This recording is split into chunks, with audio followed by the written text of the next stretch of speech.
எந்த பறவையும் விலங்கினமும் மரணத்தை பற்றி சிந்திப்பது கிடையாது. எந்த பறவையோ விலங்கினமோ தற்கொலை செய்து கொண்டது கிடையாது.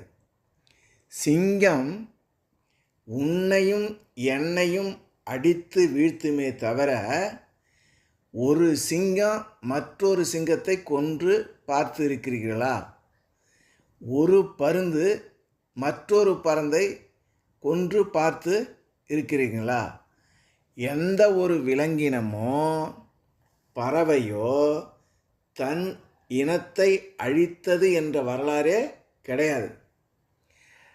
தன் இனத்தை அழிக்கும் இழிந்த குணம் ஆறறிவு படைத்த மனிதனுக்கு மட்டுமே இந்த உலகத்தில் இருக்குது.